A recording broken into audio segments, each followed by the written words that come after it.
Hello there, all Aries, Sun, Moon, Rising, and Venus signs. Welcome back to Radiant Moon Tarot. We have your summer 2025 new love reading for all of you singles out there. So this is going to be the energy activating for you throughout July and August of 2025.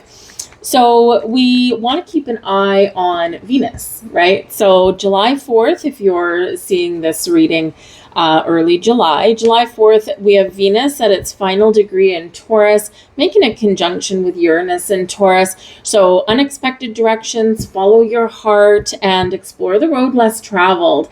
Uranus does bring us unexpected things, but it's also the planet of freedom, and it can certainly help to liberate us from things, from thoughts, from feelings, from the past, the things that have been holding us back as far as our love life goes. So this can be very exciting, but it can also be a critical degree. And so there can be a significant shift and a significant turning point for some of you as far as love goes. Same day Venus enters the sign of Gemini.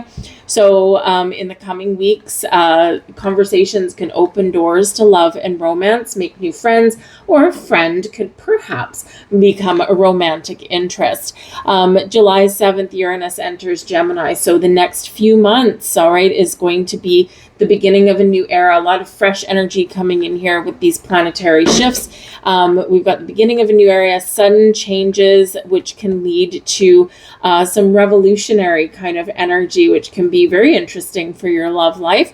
And again, unexpected changes. Now, you guys, Aries, you do have some planets turning retrograde in your sign. So we do want to be aware of that, okay? On the 4th, we've got Neptune retrograding in your sign. So if you've been living in a fantasy land, you may find that you're kind of getting a little bit of a reality check there. Neptune in your sign does remind you, especially retrograde, to look before you leap, think before you act. So it's basically turning like an impulsive energy into one that's just putting on the brakes just a little bit. Okay, but it's anytime we do get a retrograde, it's to reflect, refocus, regroup, renew, sometimes revive, and it's also to reassess things as well. So this can be like, okay, I've been daydreaming about this. Okay, let's just kind of take a step back. What does this mean, right? You could also have some things that are coming up in your dreams. So this is where you can assess and evaluate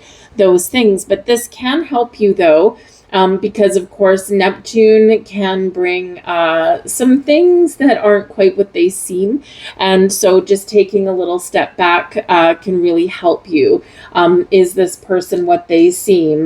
Does this person have the feels for me? I'm not really too sure. Let's just take a step back and see what that really looks like, right? So we can just be getting a little bit real with some things there, but we can have some really interesting and exciting things coming in. Of course, throughout July specifically, you're going to be feeling Mercury retrograde, okay? So yay. Mercury retrograde in the sign of Leo, which can be really passionate and really exciting, but it can also be where, unfortunately, sometimes things or people can come back.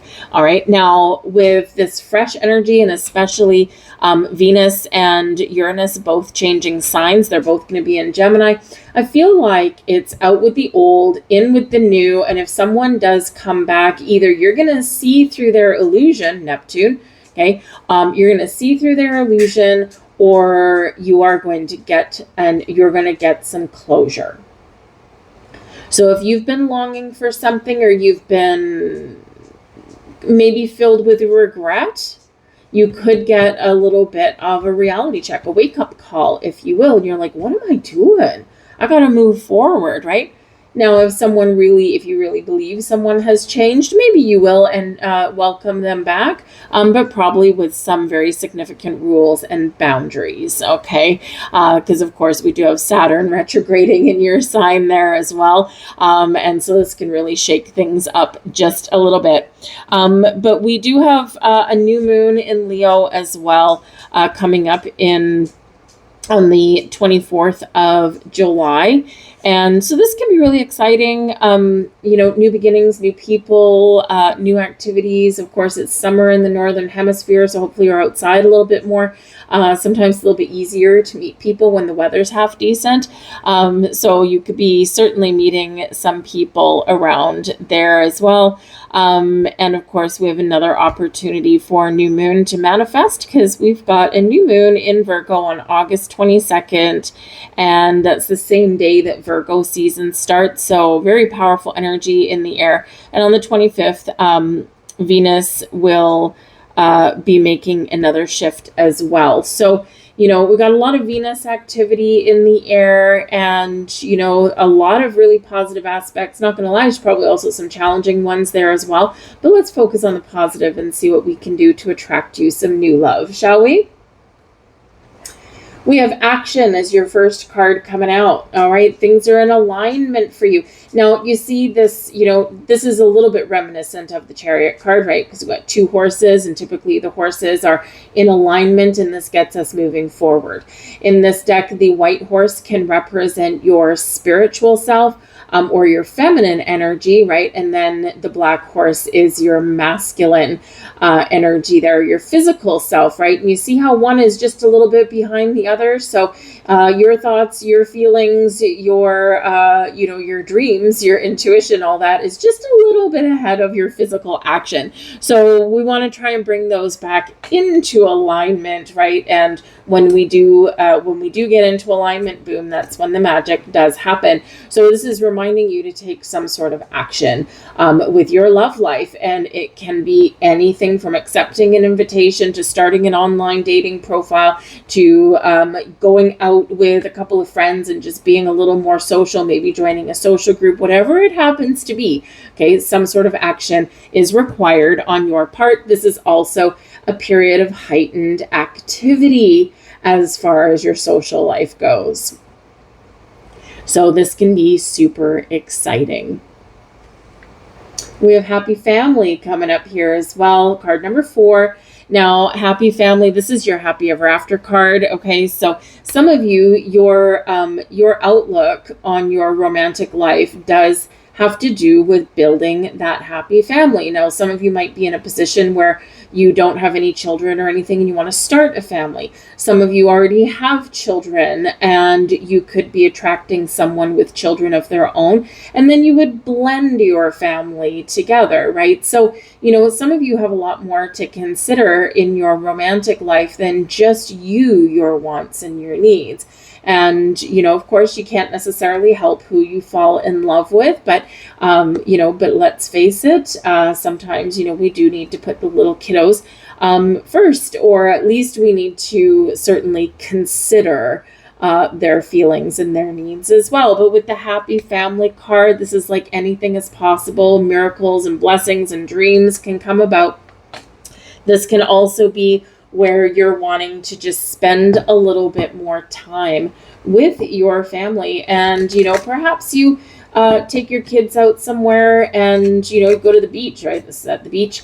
Go to the beach and, have a nice afternoon picnic or something. And, a lot of times kids will make friends at the beach, like just instant friends, and you just never know. I mean, there are some very fated events going on. There's some significant shifts in our energy. And hey, maybe they could bring back to your picnic a potential mate, right? But happy family is either your motivation or your focus. And there's certainly a lot of potential and possibility there to have everything that you want. We have getting to know each other coming out here as you reveal your innermost selves to each other, your bond deepens. So, I do feel that some of you are getting yourself into a mindset where it's safe to love. And perhaps you've already met somebody. Some of you have maybe made a little bit of a connection so far. And, you're starting to maybe want to open up a little bit.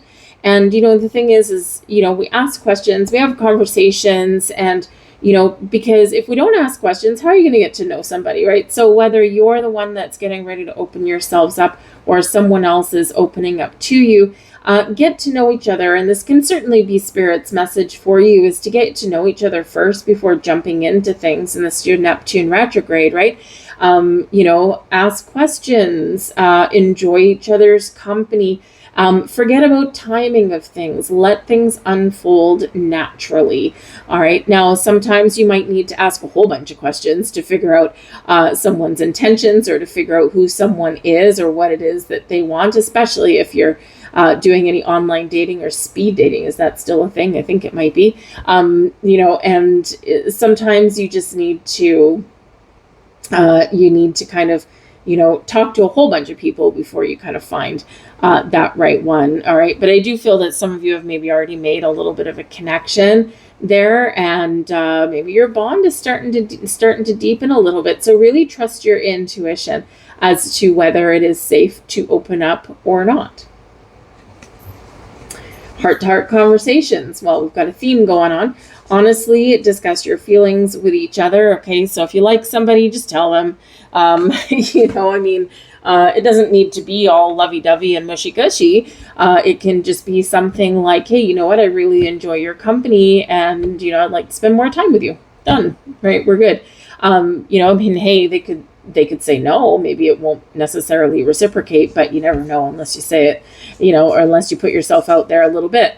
But heart-to-heart conversations, you're getting ready to open your heart. And I do feel that some of you are right on the cusp, if you haven't already, of meeting somebody where they check all of the boxes, okay, and or enough of the boxes where you're like, oh my goodness, I'm like head over heels, okay? But Neptune retrograde in your sign and Saturn retrograde in your sign may feel like things are going slow, or they may feel like you're putting the brakes on something, but it's for a reason, it's for a purpose, okay? So just, again, go with the flow. We have honeymoon energy here for you as well. Enjoy the bliss of holiday time together. Some of you could potentially meet somebody on vacation. So if you're planning a trip, maybe something overseas, or maybe you're going on a cruise, or you're sitting by the lake, whatever it happens to be, you could meet somebody on vacation. Some of you here as well, honeymoons typically, of course, are related to weddings. And of course, in the Northern Hemisphere, it's summer, and it is, of course, wedding season. So there is a potential here that if you do get invited to someone's wedding celebrations or something like that, that you could also meet somebody there as well. Anything's possible. Remember, with these planetary shifts and retrogrades and all these things, is Uranus is at play, right? Uranus is our wild card of astrology, right? And Uranus, we never know quite what to expect, but Uranus sets us up for a better future, a better tomorrow. All right. So, but you got to be willing to kind of maybe do something a little bit different. All right. Current energy that is active right now, we've got the King of Pentacles. So some of you have been very focused on your home, your family, your career, your finances. Okay, the King of Pentacles. But you've gotten yourself to a point, though, here where you are feeling a little bit more stable and more secure. And so this can really be shifting your mindset as far as love and romance goes. All right. The King of Pentacles can also be, again, for some of you here, you've already met somebody. And so this can be the kind of person that you've met, someone dependable, someone generous, kind, caring, compassionate, but also someone who is successful in their own way, in their own right. They may be like a really good business person. They might be have a career in the financial sector in some way, or real estate, right? Possessions, they could be dealing with there as well. But typically, the King of Pentacles as a person in the upright is a very generous person, but there's someone that you can rely on. They don't shy away from commitment, but they are a slow mover, though. And so again, you might feel as though a connection, once you make it, if you haven't already, may move a little bit slow, but there's a reason for it, right? And, it's to make sure that we're making the right moves, to make sure that we're headed in the right direction. And of course, it gives you an opportunity to get to know each other. Let's grab another card to go with that. Lily pad, get off of there. Got my cat trying to climb on here and help, or at least she probably thinks she's helping. Anyways, so we've got the Seven of Cups. So again, Lily, get down.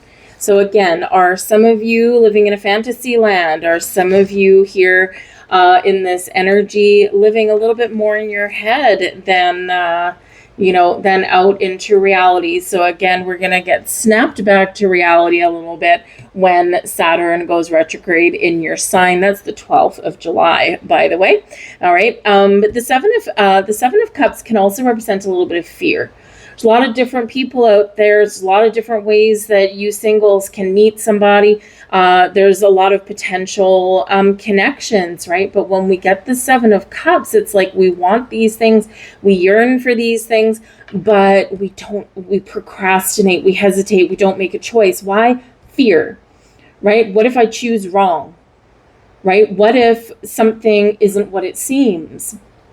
So sometimes, we do need to just take things easy, take things slow a little bit, be that King of Pentacles energy. Okay, just ask questions, get to know somebody, and just really follow your heart. Trust your instincts, because if we stay in the Seven of Cups energy, I mean, it's great to, again, use our imagination or to daydream every once in a while, right? But, but it can be a confusion. It can be a like foggy brain kind of thing. And it's like, I want it, but I don't want it. So we're a little bit back and forth in this, and we do procrastinate and we do hesitate a little bit because of the uncertainty. All right, so so out of your fantasy and into reality and make something happen. The blessings headed your way. We've got the Death card. Now, the Death card is not a necessarily as scary one as as it all necessarily seems sometimes. Yes, the Death card can bring endings. It can bring closure to an old situation, and that is part of some of your blessing. So even if something or someone does come back around, Mercury retrograde, thank you, okay, and multiple retrogrades, by the way, and the potential for someone coming back is heightened. But if this is somebody that you don't want back, right, someone you've been trying to break away from, then the Death card is here to help you.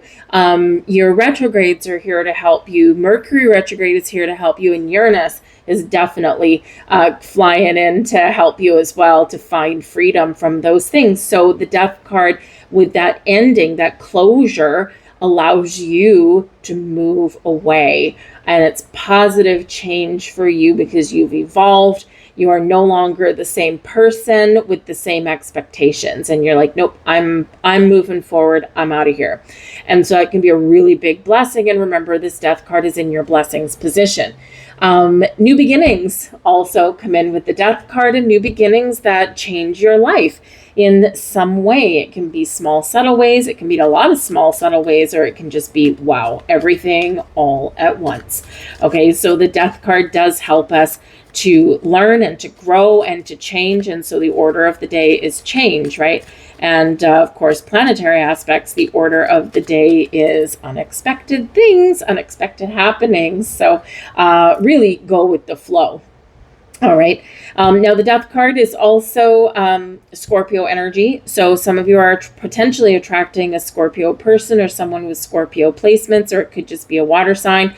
Or you could be attracting a spiritual person perhaps here as well. Now, with the Death card here sitting right beside the King of Pentacles, I also do feel that there's maybe some sort of resolution for some of you here. The Death card, Scorpio energy is ruling the 8th house, and our 8th house is about the things that are inevitable and can certainly represent the money, resources, possessions that you share with another person.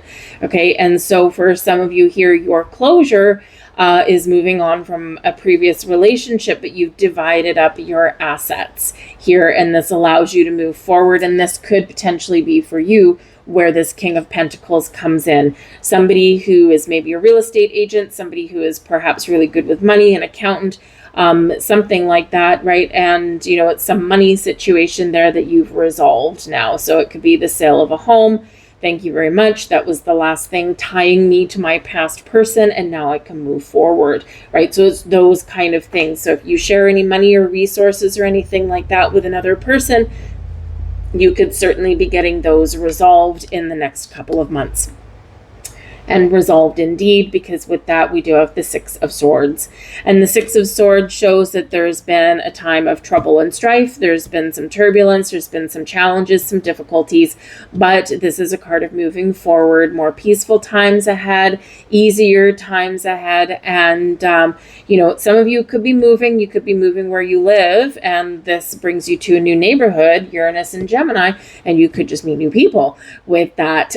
Some of you are maybe going on, again, vacation, right? Somewhere where a body of water, and we've got water with your Six of Swords. So again, you could meet somebody on vacation, and it could be someone that's from the city that you live in, or even from your neighborhood, right? I've gotten on a plane and gone on vacation before to find out that, the person sitting beside me lives like 2 blocks away from me, right? So, small world sometimes. So you just never know who you might meet on vacation, but this is one of moving forward, resolving issues, finding peace, and opening up the possibilities of a better tomorrow. We have the Knight of Swords, and the Knight of Swords is here in your challenge position, okay? Now, the Knight of Swords can be a person, right? Swords energy does carry with it conversations, communication, okay? It can also bring with it your thoughts, right? And in its challenge position, again, your thoughts could be a little bit, Seven of Cups, muddled. Okay, so maybe indecisive energy is part of your challenge, because usually the Knight of Swords is like, yes, I have an idea, or I want to say something and I'm just going to leap right into it and I'm just going to go for it. It's fast energy, right? Can be a little bit impulsive, sometimes a little bit reckless. So be aware of that. And remember, with these retrogrades in your sign, take a step back. All right. Look at the big picture. Ask questions, get clear on something. And yes, the Knight of Swords right here in your challenge can potentially be someone from your past knocking at your door. Now, again, this, because it's sword energy, can be an opportunity for you to cut them loose once and for all. To say no, or no thank you, or are you crazy? Get out of here. But they could come back around, because why? They feel you, Death card, pulling away. They feel you moving on, Six of Swords, right? They don't want you to, right? Energetically, you are still somehow tied to them. So you may really benefit from doing some cord cutting meditations. Okay. And you have to do them more than once, especially if you've had any intimate dealings with somebody. Okay. So you might need to do them, like every day for a week, or until you kind of feel, and they will call you or they will reach out to you in some way, because again, they feel the energy being cut. All right. It does work. Okay. If you're not sure how to do it, there's some guided meditations that you can tap into. There's plenty on YouTube. Doesn't need to be like a super long one necessarily. Maybe if it's the first time that you've done it, maybe 10 or 15 minutes. And then after that, you probably find something that's like 5 minutes long. And it's actually a great activity to do every day, or every couple of days, or every week anyway, even if it's not necessarily for a specific person, because we can cleanse and purge all those little energetic ties that connect to us every single day, every single time we leave our house, right? So there could be that. There could also be some misunderstandings, miscommunication. Thank you very much. Mercury retrograde. So just, again, be very aware of that. All right. We just want to, speak once and have our voice heard, and not be misunderstood. So just be aware of the potential for those things. All right. And with that, we've got the Four of Cups. Now, this can certainly be someone's got an offer and you don't want it. You're like, I'm just not interested. Thank you very much. This can also be a challenge to find someone that you can connect with. Okay. And the universe is really saying here in this energy here, you got to keep an open heart. You got to keep an open mind. Exactly what the planets are telling us to do, because something can be coming in out of left field. Expect the unexpected. Okay. Your person, your answer, the one may not necessarily be directly in front of your face, right? The Four of Cups is one where, we are focused on the things that aren't working, or we're just not interested and we've disconnected a little bit, and we're just kind of in a little bit of a woe's me energy, or you've been waiting for something to happen and you're about to give up. But we've got a cup coming in from left field, we've got love coming in from left field, we've got people coming in from left field, but we've got to be willing to be open to it. We've got to be willing to explore our options, and we need to keep that open mind. Okay. And that's, but it is a challenge for that sometimes, right? Because sometimes we have to be patient. We don't want to be patient, right? We want things to happen here and now, right? We're a little bit impatient, okay, with these things. And when it comes to the matters of the heart, impatience can sometimes be our downfall. Okay. So we need to be willing to put ourselves out there. We need to, talk to people and things like that, but we don't want to necessarily focus on one specific person or type of person, right? We want to keep an open mind to see what else is out there. We've got the Two of Wands in reverse, and this is your advice from Spirit.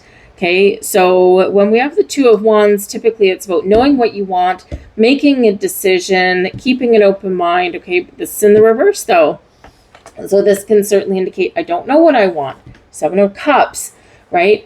I'm not keeping, I'm not necessarily keeping an open mind here, right? I'm not open and receptive. I'm a little bit closed off. Four of Cups, right? And, so this is Spirit saying that if you're not open to things, if you're not open to change, if you're not open to new people, right? Your perfect person is not always going to be exactly what you envisioned.